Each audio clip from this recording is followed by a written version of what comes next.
Hi, welcome to episode 2 of Policy Debates, the place where we can discuss things openly and freely about freedom and South Africa and what the future holds. My name is Chris van Huyssteen. I'm a honors accounting student at Stellenbosch University, and joining me are Nicholas Woode-Smith and Martin van Staden. They'll introduce themselves now, and for this episode we're going to be talking about how free is South Africa's economy based on an article that appeared on Fin24. The link will be in the description. Martin. Okay, great. I'm Martin van Staden. I am currently a law student at the University of Pretoria. I am also the branch leader of African Students for Liberty on Pretoria campus, and I am also, as of yesterday, the new executive board member representing Southern Africa on the African Students for Liberty board. Nicholas. First, before I introduce myself, I'd like to congratulate you on your new role, Martin. It's really, really cool to have you in the position. So I'm Nicholas Woode-Smith. I am the chairman of the Cape Town branch of the African Students for Liberty. I'm co-founder of the South African Libertarian blog and Facebook community.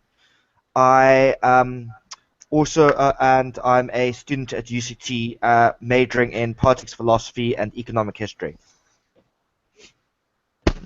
Okay, cool. Can we start? Yeah. Yep. Okay, so the article we're covering in this episode on Fin24, South Africa's Wealth Scorecard Revealed. Now, this is basically all the things, a list of ingredients that you need for, a free and prosperous economy and country, and it gives a few 5 or 6 points, and it gives a rating of the country based on that, and the scores aren't too flattering, and I think we'll briefly go through them. Okay, point number 1, strong ownership rights. This is probably the most important aspect of any economy. You know, the people want to know what they own is theirs, and in South Africa, quite frankly, we don't have that. So many people, businesses and so on, they are unsure how much of their equity they'll have to sacrifice to things like economic empowerment, and basically have to give away. Farmers with their land, they don't know if they'll still be able to, own their land in their name unconditionally. It might be taken away. They might have to lease it. They might have to give it to the workers. There's major uncertainty, and of course, it's needless to say, it scares people. I know farmers aren't investing on their farms. They aren't expanding. Foreign investors are staying away. You know, there are much more attractive opportunities elsewhere in Africa and in places like South America and East Asia. So yeah, strong ownership rights. Your guys' thoughts? Okay, yeah. So the strong ownership rights is obviously, I think, the most important element on this list. But what I don't necessarily agree with is that they don't address the uncertainty, as you said. Like they're trying to say that we don't really protect ownership. But the thing is that if you look at our constitution in a certain way, then ownership can be near absolute, or property rights. But then if you go like the route of the constitutional court, that's not the case. So the biggest thing that I think is important in this context is the uncertainty. Like, nobody knows what the constitutional court is going to say next about Section 25, that is our property rights clause, and nobody knows what act Parliament is going to pass next that's going to further take away rights. If maybe we had a slightly more conscious population, property conscious population, our courts and our legislature wouldn't feel so confident in doing these things. Yeah, if I And can yeah, just that's jump in. basically my fault. Yeah. As you mentioned, uncertainty. I'd recommend a book to everyone, Jim Ricketts's book, The Death of Money, in which he says that regime uncertainty is what he calls it, is the biggest single influence or factor when investors consider whether to invest or not. And it's okay. Just say, okay, we're going to have high taxes for the next 10 years. You're going to have to give away half your equity in your business and stuff. But make it clear, because we're sitting, we don't know where we're sitting. Gwede Mantashe comes out now and then says something scary. Zuma has not taken a stance. The Constitutional Court, as you says, are up in limbo. So we don't know what's happening. So Nicholas? It's like how Hayek said in Road to Serfdom. It's sometimes better to have stupid laws that everyone understands and knows about for a very long time, so people can prepare for it. What we have now is not only we do have stupid laws, we don't have the time to actually prepare for it.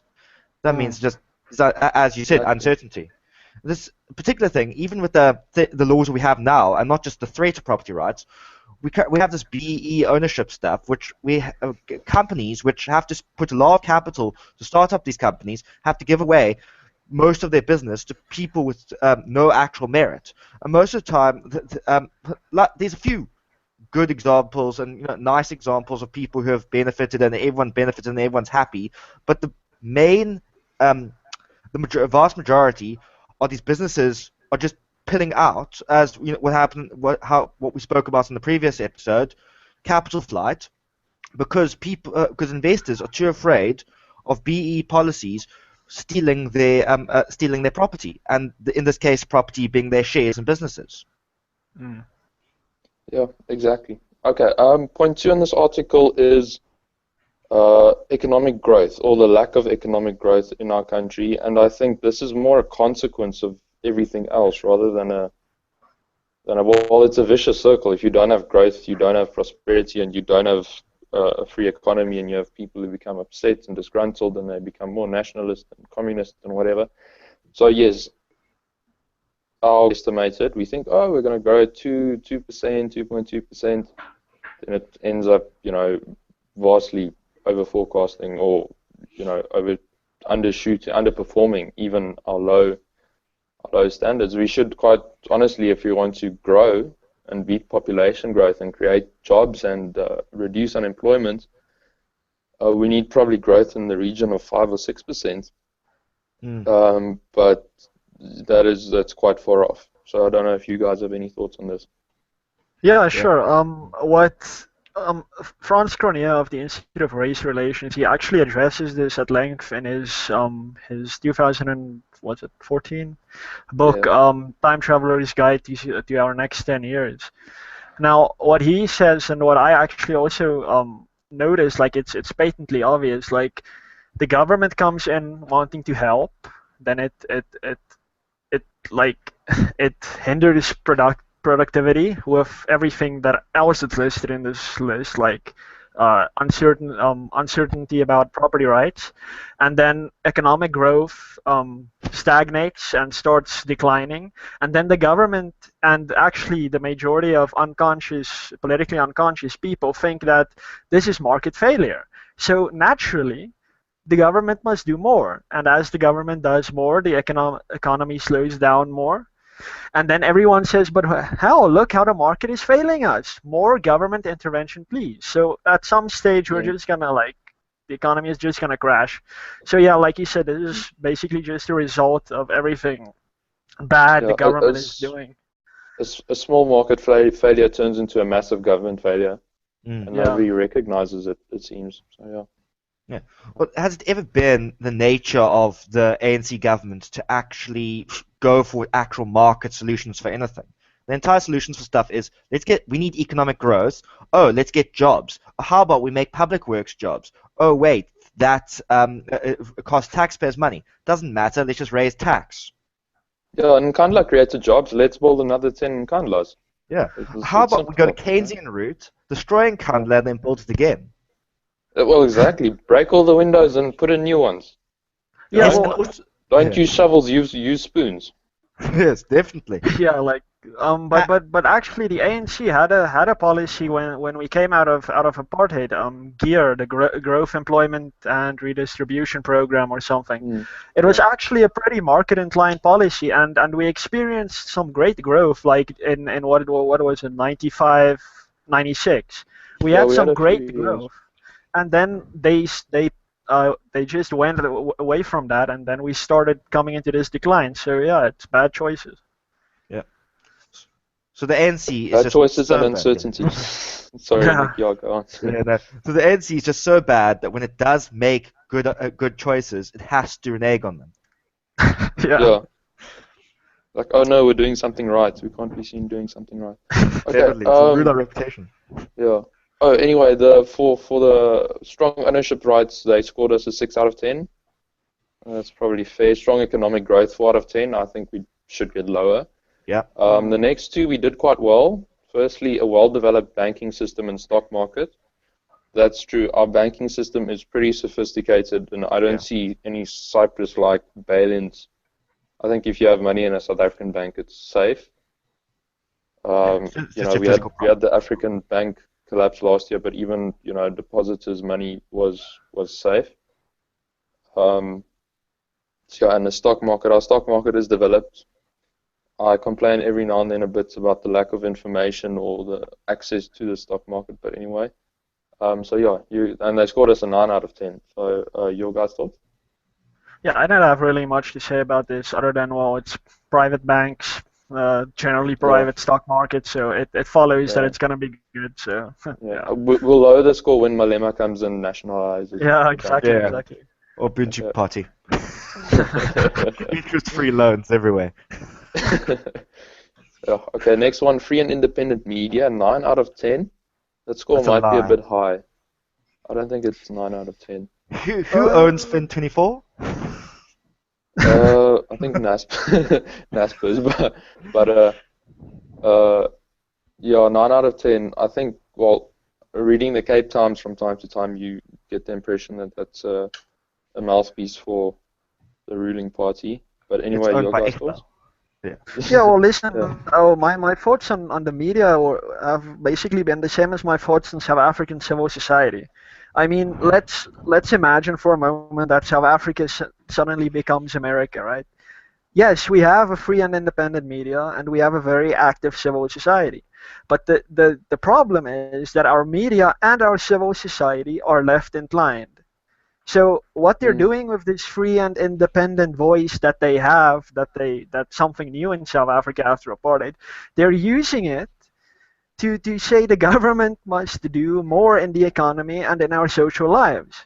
Like it's rare to actually find an unapologetically free market inclined publication or program in South Africa. I mean, in America, they have Fox News now. I know that's we have a lot of bad things to say about Fox News as well, but at least they have one or two shows and quite a few contributors, active contributors, who are just they're free market, they're capitalists. Now in South Africa, I don't think we really have that. Yeah, so that's my opinion. Anything that's not in the kind of the mainstream left consensus is right wing. So all of us, we're right-wing. We're extreme right-wing. Well, if you were to listen to the mainstream, they'd call us that. Anyway, Nicholas, you have thoughts on that? Yeah. Well, just basically what Martin said. They basically say, oh, but government intervention is a problem. Let's have more government intervention. Exactly. That's just the leftist logic. Yeah, it's gas on the fire. Okay, next one, low level of government intervention. I think here they score us a very accurate 2 out of 10 because we do have lots of government intervention. Whatever issues the country face, Eskom, BE ownership and affirmative action and bonuses and no accountability whatsoever. Seems we're just left with rising prices and sometimes 2 or 4 hours a day without electricity, which is, I think, by modern 21st century international standards, absolutely unthinkable. To be honest, if this happened in Germany, I think they'd have a revolution in a week. Things like SAA. I honestly can't see any reason for SAA to keep on existing, apart from it gives free business class flights to civil servants, and I guess they also need to, fly in comfort. Things like that, and they intervene everywhere. Someone like Rob Davies, who's Minister of trade and industry. It's a joke because I mean he's this communist. He doesn't. I don't think he's ever had a real job in his life. He doesn't live in the real world, and then government needs to be regulated. We need to register business needs to be regulated. Register every business. And he comes up with these really silly things like they're archaic. The Soviet Union collapsed. Well, most of it many, many years ago. The struggle is over. If we want growth, if we want prosperity, if we want poverty to end, we're going to have to start going in a different route. And I don't see that we're going to make a turn somewhere. We're just going to keep on going deeper and deeper into a tunnel, and the spending is going to continue going into a bottomless pit of where we're going to throw money at and regulate, and that's why we don't have growth. But anyway, Martin. Yeah, so this is like this list. It's done by research. This organization did research. So now this is greatly contrasted with what I actually experienced today at class. I can't be too specific or name names, but my lecturer in a specific class actually went on a nice tangent today about how South Africa is a free market capitalist economy, and the government really doesn't intervene in the economy just to a small extent because the government is needed for the market to be free. And now I see this. It's like facts don't exist to some people. Like they are just like secondary afterthoughts.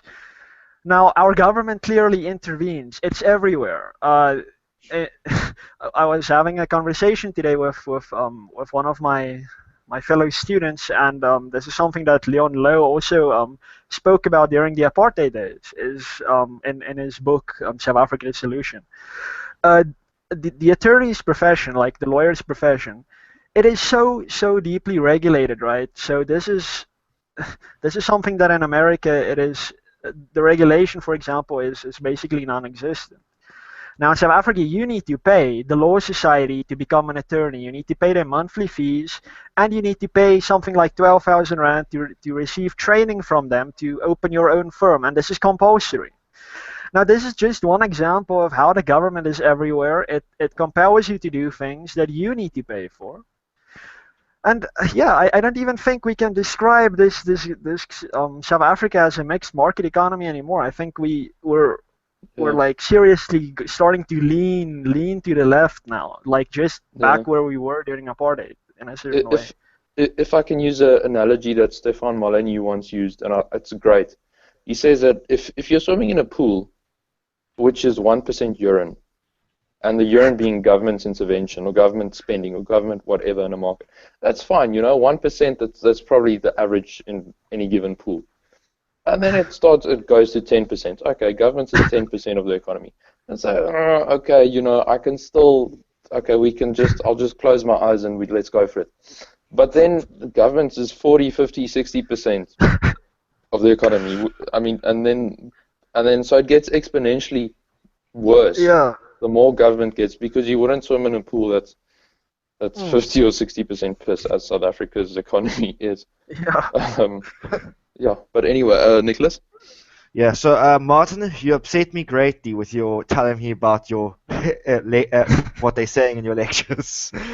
It's a big problem, just how the general view of the left and how they view the state intervention.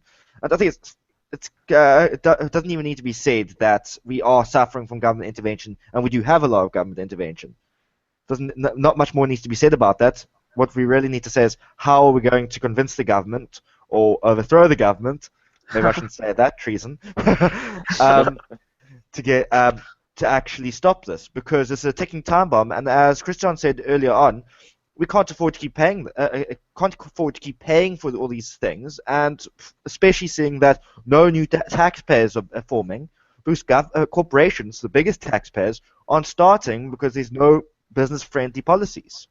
Yeah, and the uncertainty. Yeah, and uncertainty. So the thing is, I mean, you can be as ideologically socialist as you like, but at the end of the day, the wealth, the money, well, not the money, they'll print money, but the wealth will run out.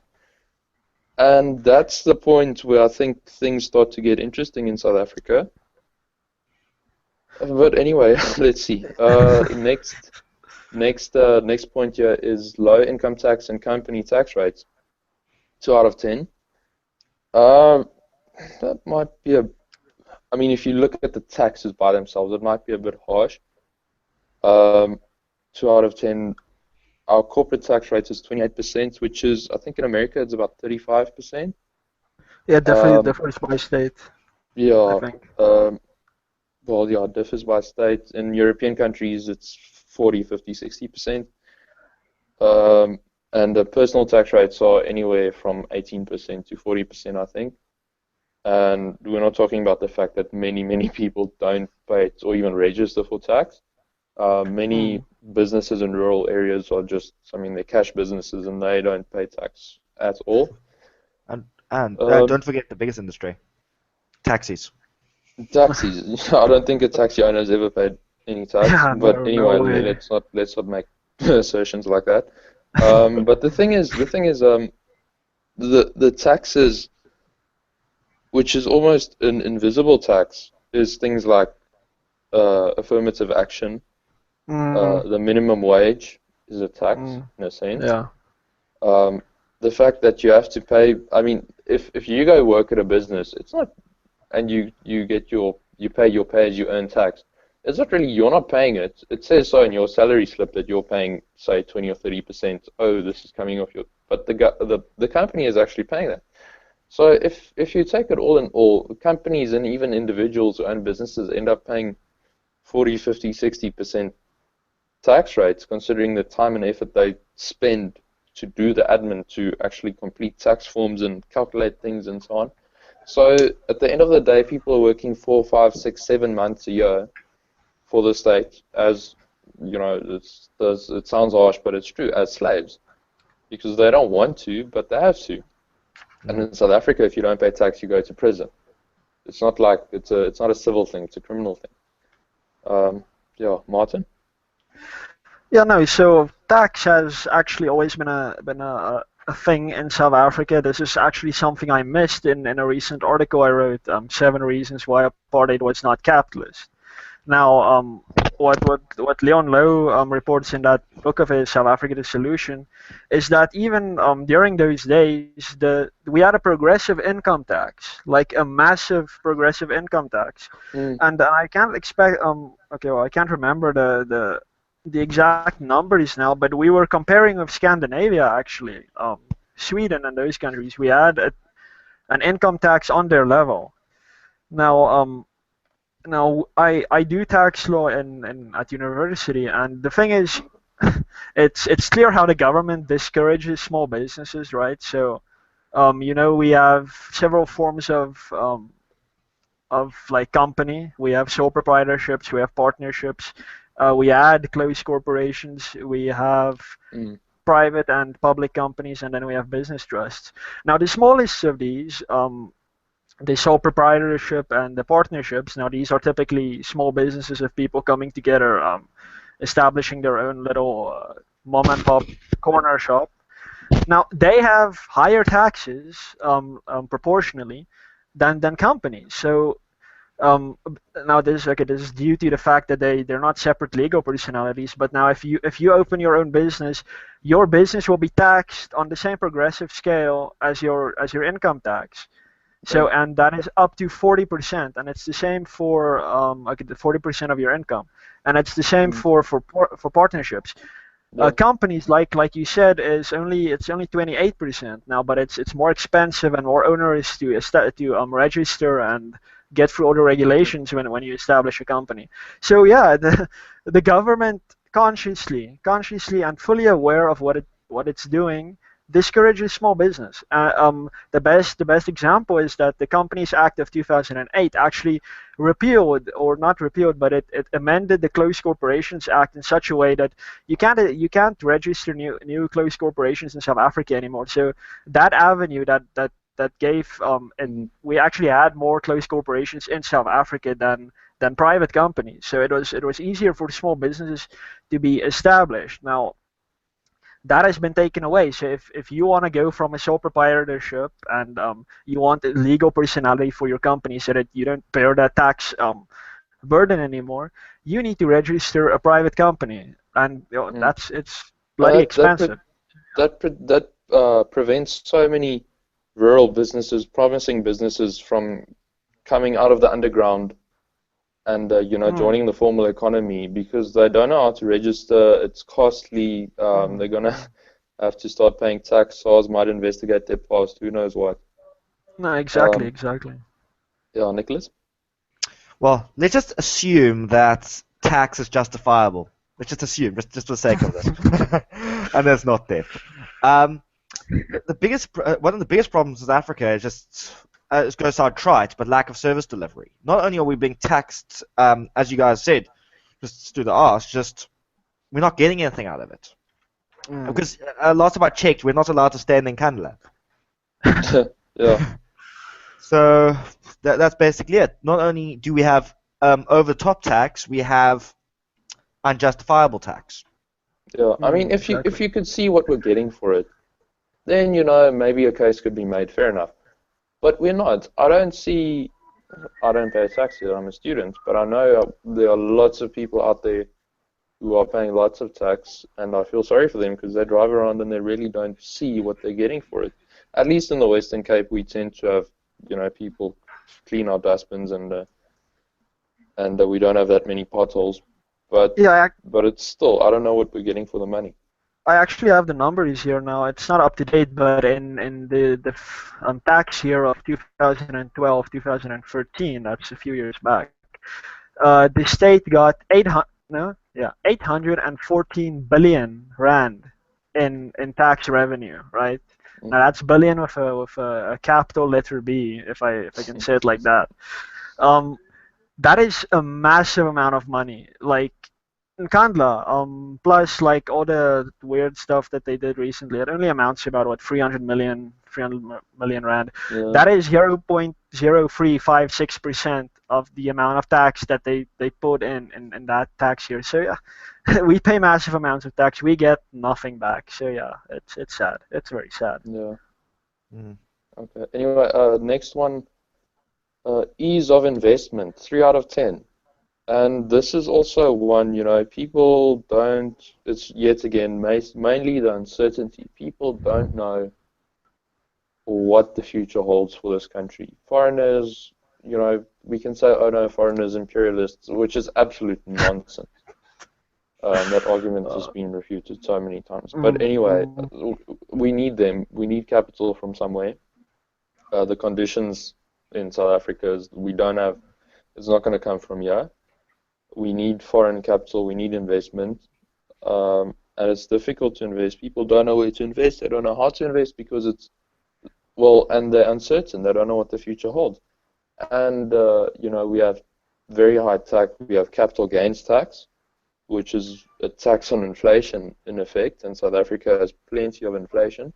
So if you invest in the stock market here, and any gains you make, if you held the investment for less than 3 years, it's straight taxable at your 30 or 40 or 50%, whatever it may be.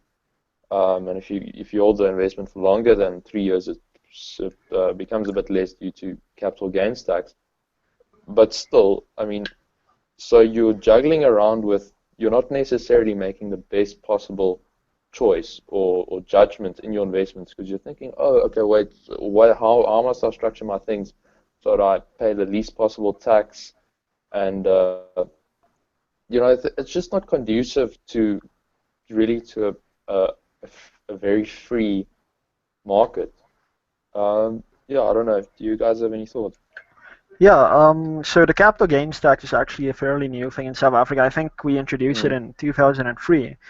So that's just another example of the uncertainty. Imagine you were looking to invest in South Africa at that time, and all of a sudden, the government introduces a new tax, a new national tax. Now, in places like America, so the state of South Dakota introduces a new tax, so too bad. So now in South Africa, it's a new national tax. And the thing is, okay, our constitution, like it has no provision on taxation, right? Nothing. It leaves that question open-ended. The government can do whatever it wants. It can tax 100% of everything we own, and the constitutional court will say that that doesn't violate our property rights. I can guarantee it. Anyway, so yeah, the uncertainty is ridiculous. Our government can do anything it wants when it wants, and the ANC, like now with the EFF to its left, it's they're gonna go left of Marx even. It's inevitable. So yeah, the uncertainty is the, I wouldn't recommend at this stage that anyone invest in South Africa. I don't care if I suffer under it. Don't invest here. It's a bad choice. Yeah. And also, as you said, with capital gains tax, I heard somewhere, so I'm not sure if it's true, that South Africa actually spends more time and effort and money, SARS, enforcing capital gains tax rules because it's such a difficult thing to regulate than it actually takes in from revenue. So it's not even effective. They just put it there because it looks good on paper, taxing the rich, it's very progressive. But it's not effective, and it creates it's a cluster bomb of a mess. I don't know, Nicholas.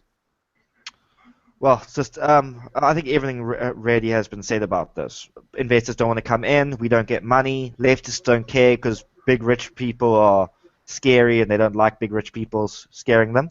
So that's the problem. The electorate don't like them because they've been indoctrinated into thinking that rich people are bad. But sadly enough, regardless of your opinion on rich people, we need rich people to actually fund things because that's where money comes from.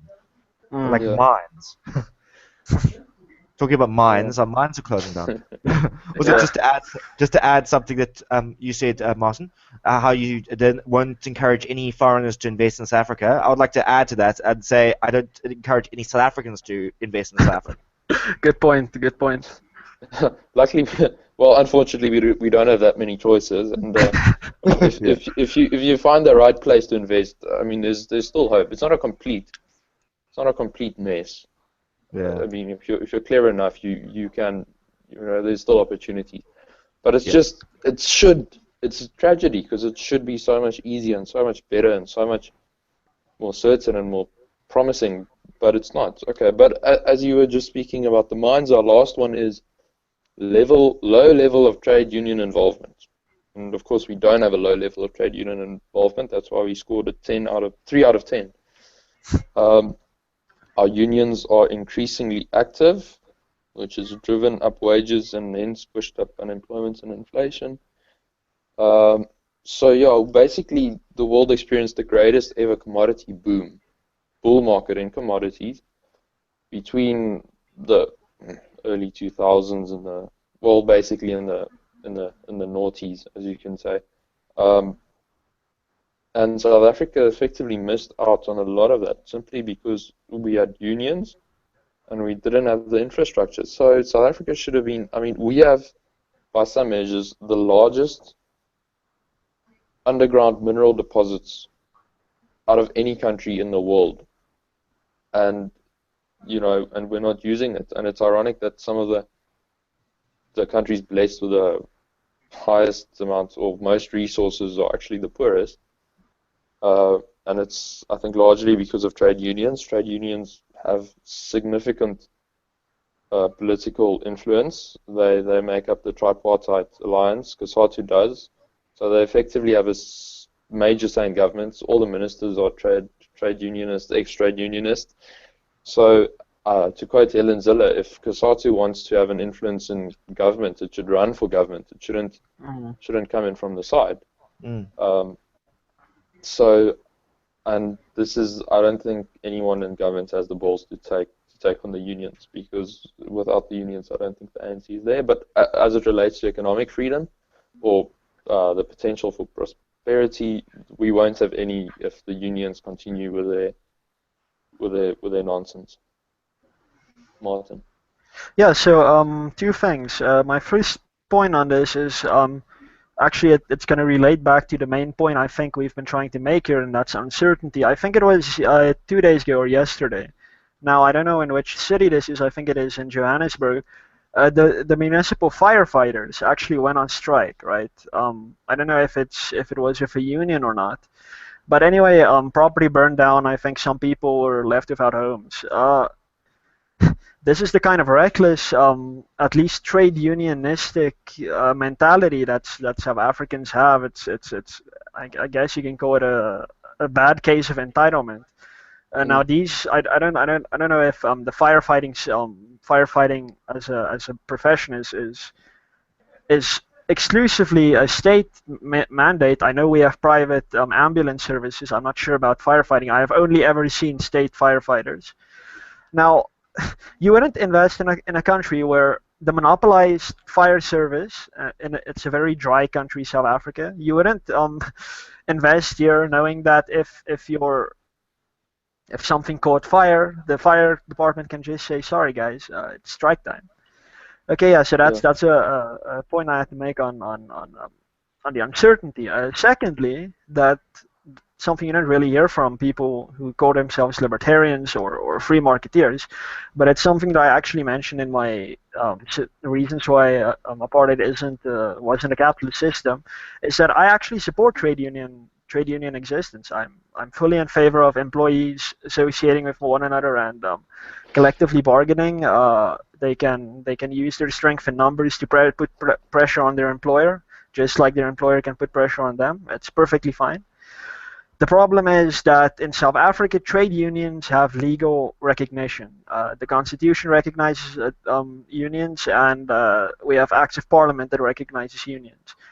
So it's actually fascism, right? So corporatism, it's corporatism that was developed by, I think, Mussolini. It was explicitly a kind of system where the government, the workers and the employers, they came together, and that's what the government is: a big trade union, a big employers organization, and of course the state.